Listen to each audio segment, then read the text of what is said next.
تو وہ جواب دیں گے آقا علیہ الصلوۃ والسلام یہ ہے تو آپ کے امتی، لیکن یہ بدعتی ہے، یہ دنیا کے اندر بدعت ایجاد کیا کرتے تھے، آپ کی سنتوں کو چھوڑ کر بدعت پر رسومات پر عمل کرا کرتے تھے۔ کیونکہ آقا کریم صلی اللہ علیہ وسلم نے فرمایا میں اس دنیا کے اندر گانے اور بجانے اور پرانی رسومات کو مٹانے کے لیے بھیجا گیا ہوں، اور آج نبی کی سنتوں کو اپنے پیروں تلے رول کر کے پشے پشت ڈال کر کے لوگ بدعت ایجاد کرتے ہیں، اور بدعت اسی کو کہا جاتا ہے جس کا وجود شریعت محمدی کے اندر نہ ملتا۔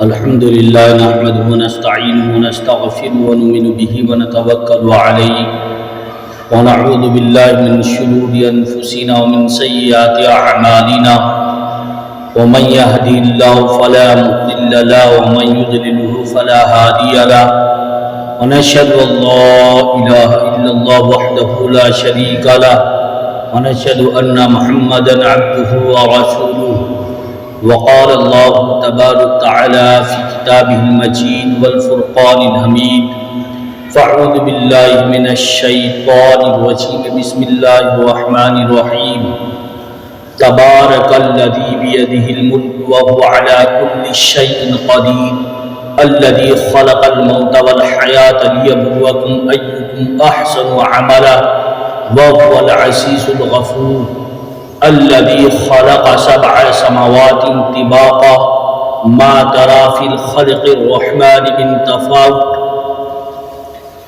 فارجع البصر هل ترى من فطور وقال النبي صلى الله عليه وسلم 4 من سنن المرسلين الحياء والتعطر والسواك والنكاح وقال النبي صلى الله عليه وسلم في مقام آخر النکاح نصف الایمان او کما قال علیہ الصلوۃ والسلام۔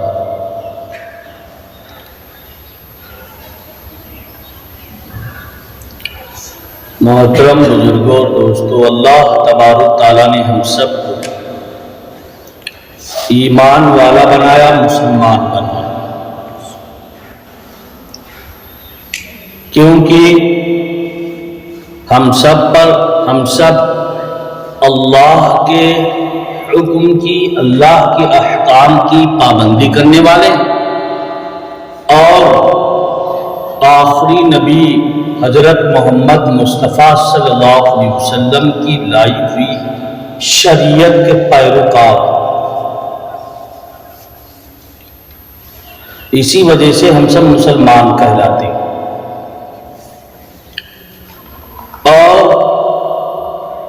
جو نبی صلی اللہ علیہ وسلم کے لائے ہوئی شریعت کا پیروکار بندہ نہیں ہوتا، وہ حقیقی معنی میں مسلمان نہیں ہوتا۔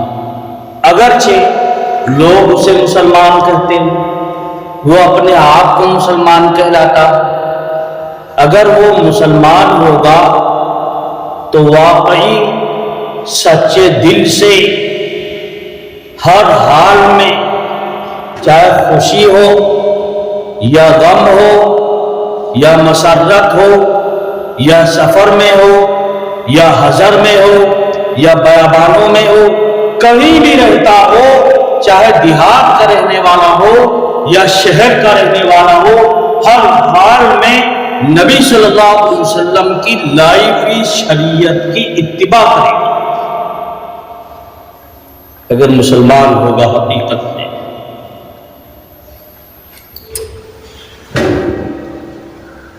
اور وہی مسلمان اللہ اور اس کے رسول کی نگاہ میں کہلائے گا جو پیغمبر علیہ الصلوۃ والسلام کی شفاعت کا حقدار ہوگا، جو اللہ کی رحمت اور اس کے مغفرت اور اللہ کے فضل کا حقدار ہوگا،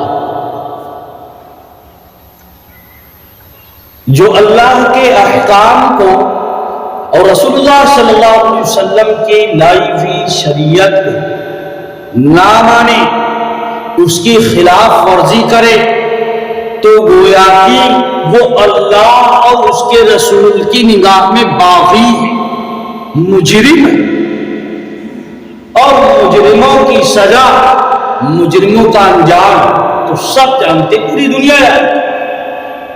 اگر کوئی بندہ یا ہندوستان کا رہنے والا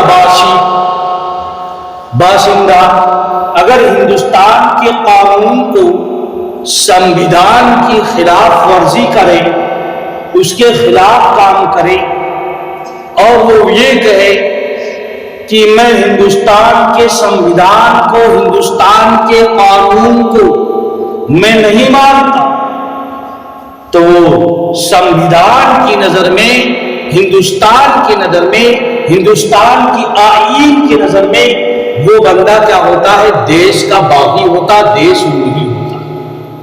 اس کے اوپر کس چیز کا چارج لگتا ہے؟ دیش روہی کا چارج لگتا ہے کہ اس کو دیش میں رہنے کا حق نہیں، اس کو اس دیش کے اندر رہنے کا کوئی استحقاق نہیں، اس کو ہندوستان کی سٹیزن کا، شہری ہونے کا کوئی درجہ حاصل نہیں ہوتا، کیونکہ وہ ہندوستان کے اپنے ملک کے قانون کا باغی ہے، وہ بغاوت کرتا، اس کو نہیں مانتا، وہ مجرم ہوگا، اس کی جگہ صرف سلاخوں کے پیچھے ہو۔ اسی وجہ سے اللہ کے نبی صلی اللہ علیہ وسلم نے فرمایا بھی، جو نبی کے لائے ہوئے دین، نبی کی لائے ہوئی شریعت پر عمل نہیں کرتا، اس کو نہیں مانتا، اس کے خلاف ورزی کام کرتا ہے، تو وہ مسلمان نہیں ہے، وہ ایمان والا نہیں۔ اللہ کے نبی صلی اللہ علیہ وسلم نے ڈنکے کے چوٹ پر فرمایا تھا، اعلان کر دیا تھا کہ لا یؤمن احدکم حتی یکون ہواء تابعا لما جئت بہ، کہ تم ایمان والے نہیں ہو سکتے، تم مسلمان نہیں بن سکتے اس وقت تک جب تک کہ نبی صلی اللہ علیہ وسلم کی لائی ہوئی شریعت کو آپ پکڑ نہ لو، مان نہ لو۔ پتہ چلا کہ ہمارے نبی نے خود بتایا کہ جو نبی کی لائی ہوئی شریعت، نبی کے لائے ہوئے دین کو نہیں مانتا، بلکہ وہ اپنے روایات کے اوپر، وہ اپنی رسومات کے اوپر اٹا ہوا ہے، تو گویا کہ نبی صلی اللہ علیہ وسلم کی شریعت کا اور نبی کے دین کا باغی ہے، مجرم ہے، وہ کل قیامت کے دن نبی صلی اللہ علیہ وسلم کی شفاعت کا، وہ سفارش کا حقدار نہیں۔ مثلا کوئی بھی خوشی کے موقع، کوئی بھی غمی کے موسم، شریعت نے انسان کے پیدا ہونے سے ان کے مرنے تک جو 20 کا ایک پیریڈ، حتیٰ کہ مرنے کے بعد زندہ ہونے تک، سب ایک ایک چیزوں کو بتا دیا، کوئی چیز چھوڑی نہیں۔ قرآن کہتا ہے لا یغادر صغیرۃ ولا کبیرۃ الا احصاها، کہ شریعت نے کوئی چھوٹی موٹی چیز کو بھی نہیں چھوڑا، سب کا احاطہ کر لیا۔ نبی صلی اللہ علیہ وسلم کے دین کے اندر، نبی کے شریعت کے اندر، اللہ کے قانون کے اندر زندگی گزارنے کا سارا حل، ہر مسئلہ موجود ہے۔ ہم اس کو تلاش کریں، اس پر عمل تو کریں، اس کو مانے تو۔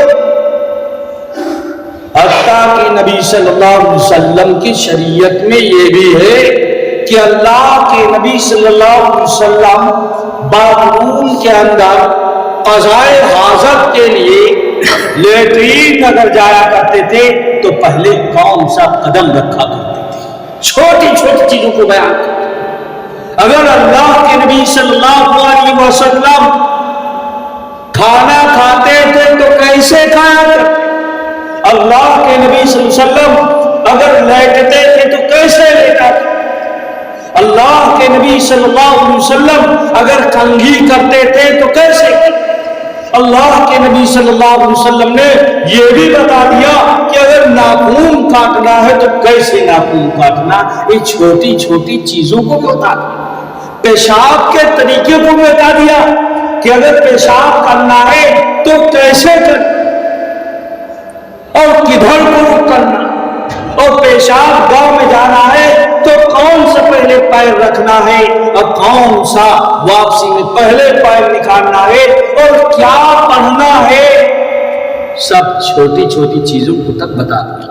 حتیٰ کہ پیغمبر صلی اللہ علیہ وسلم نے یہ بھی بتا دیا کہ جب ملاقات کے لیے اپنی بیوی سے تبلیغ کے لیے بندہ جاتا ہے تو کیسے جاتا ہے اور کس طریقے سے ملاقات کرتا ہے اور کیا پڑھا جاتا ہے, یہ بھی بتا دیا. کوئی چیز چھپی نہیں. ہر نبی صلی اللہ علیہ وسلم کے شریعت کے اندر ہر چیز پہ نے ایک ایک چیزوں کو کھول کھول کر اللہ کے نبی صلی اللہ علیہ وسلم نے اور ان کی شریعت نے ان کے دین کو بتا دیا.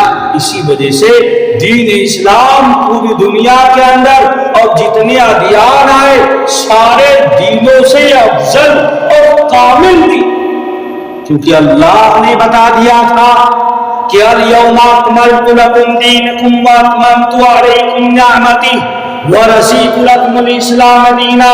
اے پیغمبر علیہ السلام, اے نبی جی, ہم نے آپ کے اوپر دین اسلام کو ہم نے مکمل کر دیا ہے. ہم نے دین کو جو ہم نے منتخب کر لیا اسلام کی حیثیت سے. اب آپ کے پاس نبوت کا سلسلہ بند, آپ آخری نبی ہیں. ہم نے دین کو مکمل کر دیا. کوئی کسی طریقے سے اس کے اندر چھپی لکی ڈھکی بات نہیں ہے, سب اوپن بات ہے. ہر چیز کو اللہ کے نبی صلی اللہ علیہ وسلم نے اللہ نے نبی کو سکھلا دیا, بتا دیا یہ دین ہے, یہ کامل ہے, اس میں کسی طریقے سے کھوٹ نہیں ہے, کسی طریقے سے نقص نہیں ہے, بالکل مکمل. یہ قرآن کی آیت ہے حجۃ الوداع کے موقع پر اللہ کے نبی صلی اللہ علیہ وسلم کے اوپر نازل ہوئی تھی. جب اللہ کے نبی صلی اللہ علیہ وسلم نے حج کیا تھا, آخری حج, ایک ہی حج کیا پوری زندگی کیا, تو یہ آیت نازل ہو کر اللہ تبارک و تعالیٰ نے دین اسلام کی تکمیل کا اعلان کر دیا کہ محمد صلی اللہ علیہ وسلم, اے نبی جی, آج میں نے تمہارے دین کو اسلام کی حیثیت سے منتخب کر دیا. یہی دین مکمل دین ہے, اس کے اندر ایک ایک چیز. تو انسان کے پیدا ہونے سے مرنے تک سب اللہ کے نبی صلی اللہ علیہ وسلم نے بتا دیا. اب ہم اپنی طرف سے جو کام کریں وہ دین نہیں ہے, اسے کیا کہتے ہیں؟ بدعت. کیا کہتے ہیں؟ بدعت سیئہ. اسی وجہ سے پیغمبر علیہ السلام نے فرمایا تو کل بدعت ضلالہ وکل ضلالۃ فی النار, کہ ہر بدعت گمراہی ہے اور یہی گمراہی انسان کو کہاں لے جائے گی؟ جہنم میں لے جائے گی.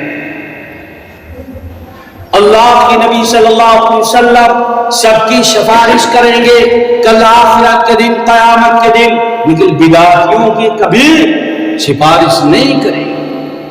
وہ حوض کوثر سے محروم ہو جائے, لوگوں کی زبانیں لٹکی ہوئی ہوں, پریشانی کا وہ عالم ہوگا کہ یہ جو سورج جو ہزاروں کروڑوں کلومیٹر جو ہمارے سروں سے دور ہے, قیامت کے دن یہ سورج اتنا قریب ہو جائے گا کہ جو سلیم ابن عامر ایک صحابی وہ فرماتے ہیں کہ ہمارے محبوب صلی اللہ علیہ وسلم نے قیامت کا منظر بتایا کہ تدنا الشمس یوم القیامت کا مقدار میرے, یہ جو سورج جو آسمان کی بلندیوں پر ہے, اتنی دور پر, اتنے دوری سطح پر واقع ہے, قیامت کے دن یہ سورج ہمارے سروں پر ہوگا, 1 میل کے قریب ہوگا.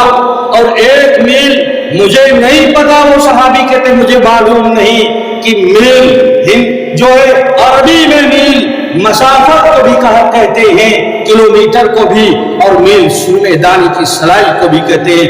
ہو سکتا کہ سورج ہمارے سروں سے اتنا قریب ہو جتنی یہ بڑی سوئے دان کی سلائی. انسان کا دماغ کھولے گا، حلق سوکھ جائے گی، زبانیں باہر نکل آئیں گے، بڑی پریشانی کا عالم ہوگا. انسان پریشان پروانوں کی طرح پھرے گا، کوئی واسی نہ ہوگا، کوئی حامی نہ ہوگا، کوئی مددگار نہ ہوگا، کوئی سفارشی نہ ہوگا. وَاتَّقُوا يَوْمًا لَا تَجْزِي نَفْسٌ عَن نَفْسٍ شَيْئًا وَلَا يُقْبَلُ مِنْهَا شَفَاعَةٌ وَلَا يَأْخُذُ مِنْهَا عَدْلٌ وَلَا هُمْ يُنصَرُونَ. کہ وہاں کسی کی سفارش نہ چلے گی، کسی کا پوا نہ چلے گا، کسی کی زور زبردستی نہ چلے گی، کسی کی بھیک بھی نہیں چلے گی. وہاں کچھ نہیں چلے گا، وہاں کوئی مدد کرنے والا نہ ہوگا. سب اپنے اپنے اعمال کے اندر لوگ مبہوت ہوں گے اور مبتلا. وہ محشر ہوگا وہاں کا کہ حضرت عائشہ صدیقہ رضی اللہ تعالی عنہ نے فرمایا کہ نبی پاک صلی اللہ علیہ وسلم نے فرمایا یحشر الناس یوم القیامت رفاتا غراتا غرلا، کہ قیامت کے دن لوگ ننگے پیادہ پاؤں ہوں گے، ننگے سر ہوں گے، غیر مختون ہوں گے. جس طریقے سے بچہ پیدا ہوگا اس کا ختنہ کٹا نہیں ہوا ہوتا، اسے ختنہ بھی نہ کٹا، بدن پر ایک دھاگا بھی نہ ہوگا، ایک کپڑا بھی نہ ہوگا. اور رجال والنساء جميعا ينظر بعضهم الى بعض. اللہ کے نبی صلی اللہ، حضرت عائشہ نے پوچھا ہے اللہ کے نبی صلی اللہ علیہ وسلم کیا مرد اور عورتیں سب اسی طریقے سے اٹھائی جائیں گی؟ تو بڑی شرم آئے گی، بڑی حیا آئے گی.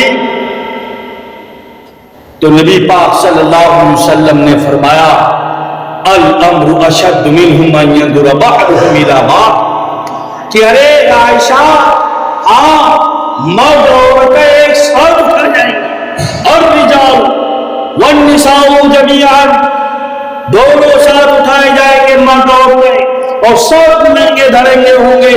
لیکن معاملہ اتنا سخت ہوگا ان ينظر بعضهم الى بعض، کہ اپنے اعمال کے اندر اتنے مبہوت ہوں گے، اتنے پریشان ہوں گے کہ ایک دوسرے کی شرمگاہ کی طرف دیکھنے کا موقع بھی نہ ملے گا. کیسا وہ جو ہے منظر کشی ہوگی اور کیسی حالت ہوگی قیامت. اس دن لوگ پیاس پیاس چلائیں گے یا الہ، ایک دن 50,000 سال کا دن ہوگا اور پانی کا کہیں نام و نمونہ نہ ہو. اللہ کہے گا سقوا ماء حمیما فقطعوا وماء، کہ پلاؤ ان کا کھولتا ہوا خون اور پی. اور وہ زانیہ عورتیں جو دنیا کے اندر زنا کیا کرتی تھیں ان کو عذاب دیا جائے گا، ان کے شرمگاہ کے اندر برچھا مارا جائے گا، پھر ان سے خون اور پیٹ پر مواد نکلے گا، پھر ان مجرموں کو پلایا جائے گا. اور جو ہی وہ پانی، وہ خون، وہ پیٹ، وہ حیض، وہ نفاس، وہ گندگی کھولتے ہوئے اپنے منہ میں لے جائیں گے اور حلق کے نیچے اتاریں گے. تو لکھا فَقَطَّ أَمْعَاءَهُمْ، قرآن کہتا ہے ان کی ہتھیلیاں کٹ کر کے اور پخانے کے مقام سے گر جائیں. ایسا عالم ہوگا تو ایک محمد صلی اللہ علیہ وسلم کی جماعت ان کی امت کے لوگ جائیں گے، وہ حوض کوثر سے بھگا دیے جائیں گے، محروم کر دیے جائیں گے. وہ آقا علیہ السلام سے شکایت کریں گے اے میرے آقا میں آپ کا امتی ہوں، مجھے حوض کوثر سے بھگا دیا گیا، مجھے وہاں کا جام نہ ملا. اور جن کو حوض کوثر کا جام مل جائے گا وہ ان ساری سختیوں سے، ان ساری پریشانیوں سے بالکل وہ جو ہے آزاد ہو جائے گا، اس کو افاقہ ہو جائے گا، بالکل خوش خرم ہو جائے گا. قرآن کے تو وجوہ یومئذ مسفرہ وضاحکۃ مستبشرہ، ان کے چہرے کھل رہے ہوں گے، وہ بڑی بشاشت میں ہوں گے کہ آج وہ دن آ گیا، انعام و اکرام اور پرائز بٹنے کا دن آ گیا، وہ خوش. تو اللہ کے نبی صلی اللہ علیہ وسلم کے پاس وہ جماعت شکایت کی. اللہ کے نبی صلی اللہ علیہ وسلم پوچھیں گے کہ یہ بھی میرے امت ہے, یہ بھی میرے امتی ہے, آپ نے ان کو حوض کوثر کیوں نہیں دیا؟ تو وہ جواب دیں گے آقا علیہ الصلوۃ والسلام یہ ہے تو آپ کے امتی, لیکن یہ بدعتی ہیں, یہ دنیا کے اندر بدعت ایجاد کیا کرتے تھے, آپ کی سنتوں کو چھوڑ کر بدعت اور رسومات پر عمل کرا کرتے تھے. کیونکہ آقا کریم صلی اللہ علیہ وسلم نے فرمایا میں اس دنیا کے اندر گانے اور بجانے اور پرانی رسومات کو مٹانے کے لیے بھیجا گیا ہوں, اور آج نبی کی سنتوں کو اپنے پیروں تلے رون کر کے پشے پشت ڈال کر کے لوگ بدعت ایجاد کرتے ہیں, اور بدعت اسی کو کہا جاتا ہے جس کا وجود شریعت محمدی کے اندر نہ ملتا. جبکہ ہمارے نبی نے پیدا ہونے سے مرنے تک ایک چیز بتا کہ آپ کو کھیتی باڑی کیسی کرنی, آپ کو تجارت کیسا کرنا, آپ کو ملازمت کیسی کرنی, آپ کو شادی بیاہ کیسے کرنا, اگر کوئی مر جائے تو اس کی تدفین کیسے کرنی ہے, اگر باپ ہو تو اس کے حقوق کیا ہے, ماں ہے اس کی حقوق کیا ہے, پڑوسی اس کے حقوق کیا ہے, غیر مسلم ہے اس کے حقوق کیا ہے, رشتہ دار ہے اس کے حقوق کیا ہے, بیٹی ہے اس کے حقوق کیا ہے, بیوی ہے اس کے حقوق کیا ہے, آپ کو نکاح کرنا ہے تو کیسے نکاح کرنا, سب ایک ایک چیز اللہ کے نبی صلی اللہ علیہ وسلم نے بتا دیا. مثلا ہم مثال دیتے کہ نبی نے فرمایا النکاح نصف الایمان, نکاح کا ہے نصف ایمان ہے, نکاح کا ہے نصف ایمان. جب آدمی کا جب بالغ مرد کا نکاح ہو جاتا ہے تو اس کے ایمان کی تکمیل ہو جاتی ہے, کیونکہ بے نکاح مرد اس طریقے سے ہوتا ہے جیسے کہ بے پیندی کا لوٹا, وہ چاروں طرف لڑک جاتا ہے. اسی طریقے سے جو بے نکاح مرد ہوتے یا عورتیں ہوتے, ہر مرد عورت کے اوپر وہ خواہشات نفس کے اندر پھسل جاتے, وہ کہتا ہے یہ بھی میری ہے, یہ بھی میری ہے, یہ بھی میری. لیکن جب نکاح ہو جاتا ہے تو بندہ زنا سے بچ جاتا ہے, مرد ہو یا عورت, تو اس کے ایمان کی تکمیل ہو جاتی. کیونکہ ایک حدیث میں آیا کہ جب بندہ زنا کرتا ہے تو اس کا ایمان نکل جاتا ہے. اگر زنا کرنے کی حالت کے اندر اس کی موت ہو گئی تو کفر پر مرے گا, ایمان پر نہیں مرے گا. اس کا ایمان سائبان کی طرح اوپر کو چلا جاتا ہے, اور جب زنا سے فارغ ہوتا ہے تو پھر اس کا ایمان لوٹ آتا ہے. اگر خدا نے خواستہ اسی عالم کے اندر اس کی موت ہو گئی, پاکستان کے اندر ایک بہت بڑا مسلم حاکم تھا, آفیسر تھا, وہ زنا کرتے کرتے زنا کی حالت میں اس کی روح قبض ہو گئی, وہ ایمان والا تھا, وہ کفر پر موت ہو گئی, وہ کبھی بھی جنت میں نہیں جائے گا. ایمان والا اپنی گناہوں کو سزا پا کر وہ جنت میں جائے گا.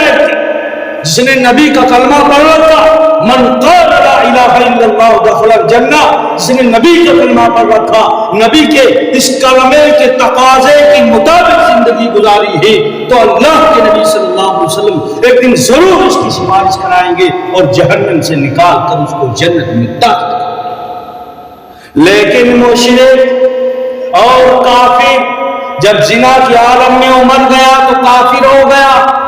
اب کافر ہمیشہ جہنم میں اس میں چلا جائے گا, جہنم میں. اسی طریقے سے مشرک جو شرک کرتا ہے کہتا ہے یہ بھی دینے والے ہیں, بابا بھی اولاد دینے والے ہیں, ولی بھی اولاد دینے والے ہیں, اور اللہ تبارک و تعالیٰ بھی یہ کام بنانے والے. حالانکہ قرآن کہتا وَيَقُولُ مَن يَشَاءُ إِنَاثًا وَيَقُولُ مَن يَشَاءُ الذُّكُورَ, کہ اللہ تبارک و تعالیٰ جسے چاہتا اولاد دیتا ہے, اور اللہ تبارک و تعالیٰ جسے چاہتا ہے کیا اولاد سے محروم کر دیتا ہے. کفار مکہ بھی ایک اللہ کو مانتے تھے, لیکن 360 بتوں کو رکھ کر پوجا کرتے تھے. کہتے تھے یہ بیٹا دیتا ہے، یہ بیٹی دیتا ہے، یہ نفع پہنچاتا ہے، یہ نقصان پہنچاتا ہے، یہ معبود بارش کراتا ہے، یہ فصل اگاتا ہے، یہ کرتا ہے، تمام تقسیم کر رکھتے تھے اور یہ بھی یقین تھا کہ یہ خدا ہی۔ تو ان سے پوچھا جاتا تھا کہ بتاؤ ایک اللہ کو چھوڑ کر ان سے کیوں مانگتے ہو، ان سے کیوں فریاد رسی کرتے ہو؟ تو کہتے ہیں اس وجہ سے کرتے ہیں یہ اللہ کے ولی ہیں تاکہ اللہ سے ہمیں تقرب اور قرب حاصل ہو جائے، اس وجہ سے مانگتے ہیں۔ جو آج مزاروں پر حال ہو رہا ہے، درگاہوں پر حال ہو رہا ہے، قرآن اسی کو نقل کرتا ہے کہ کل کے مشرکین میں اور آج کے مشرکوں میں کوئی فرق نہیں ہے۔ قرآن کا کما نعبدون الا یقربونا الی اللہ زلفا، کہ جب ان سے پوچھا جاتا تھا، پیغمبر پوچھتے تھے تو کہتے تھے ہم ان سے اس وجہ سے فریادیں مانگتے ہیں، اپنی حاجات اپنی ضرورتوں کو اس وجہ سے رکھتے ہیں۔ لوگ پریشان ہوتے ہیں اور کہتے ہیں فلاں جگہ چلے جاؤ پریشانی دور ہو جائے، حالانکہ قرآن کہتا ہے وَرَبُّكَ يَخْلُقُ مَا يَشَاءُ وَيَخْتَارُ مَا كَانَ لَهُمُ الْخِيَرَةُ۔ پوری دھرتی کے اندر، زمین و آسمان کے اندر اگر اختیار ہے تو صرف اسی رب ذوالجلال، لیکن پھر بھی ایسے کام کرتے۔ اسی وجہ سے اللہ کے نبی صلی اللہ علیہ وسلم نے جو ہے اللہ تبارک و تعالیٰ نے فرمایا بھی کہ یغفر ما دون ان اللہ لا یغفر ان یشرک بہ ویغفر ما دون ذلک لمن یشاء، کہ اللہ تبارک و تعالیٰ سب کی مغفرت فرما دیں گے۔ اگر ایمان والا جہنم میں چلا جائے گا وہ اپنی سزا کاٹ کر کے ایک دن پیغمبر علیہ السلام اس کی سفارش کرا کر اس کو ضرور جنت میں لے جائیں گے۔ لیکن اللہ تبارک و تعالیٰ جو مشرک ہے، جس نے شرک کیا ہے، شرک سب کو پتا ہے کہ اللہ تعالیٰ کی ذات کے اندر، اللہ کی ذات کے اندر شریک کرنا وہ کفر ہے، یعنی ایک خدا کے علاوہ کئی خدا ماننا یہ کفر ہے، یہ تو بہت ہی بڑا جرم ہے۔ اور شرک کہتے ہیں کہ اللہ کی صفات کے اندر شریک کرنا کسی کو۔ جو کام اللہ تعالیٰ بنانے والے ہیں، وہ خواجہ معین الدین چشتی بھی بنانے والے ہیں، وہ جنید بغدادی بنانے والے ہیں، وہ حضرت علی سے بھی کام ہو سکتا ہے، وہ اور دیگر اولیاء کرام سے کام ہو سکتا ہے، اس کو کہتے ہیں شرک۔ اور اسی شرک کو قرآن نے کہا ان اللہ لا یغفر ان یشرک بہ ما دون ذلک لمن یشاء، کہ اللہ تبارک و تعالیٰ سارے گناہ معاف کر دیں گے لیکن کبھی شرک کو نہیں معاف کریں گے۔ اور ایک بدعت جس کو نبی نے بتایا کل بدعت ضلالۃ وکل ضلالۃ فی النار، کہ ہر بدعت گمراہی، یہی بدعت ایک دن تم کو جہنم میں۔ تو نبی نے فرمایا کہ ایمان والا جب ہو سکتا ہے کہ جو ہم نے شریعت لے کر آئی، آپ کی بنائی ہوئی شریعت نہیں۔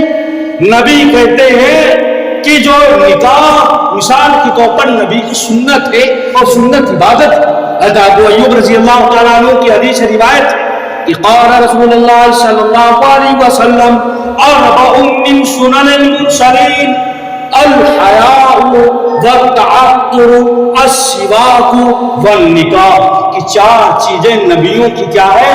سنت ہے۔ مرسلین کا لفظ رسولوں کو سنت ہے۔ ایک تو حیا، جس انسان کے اندر حیا نہیں ہے وہ بالکل جانور، اس کے اندر ایمان بھی نہیں۔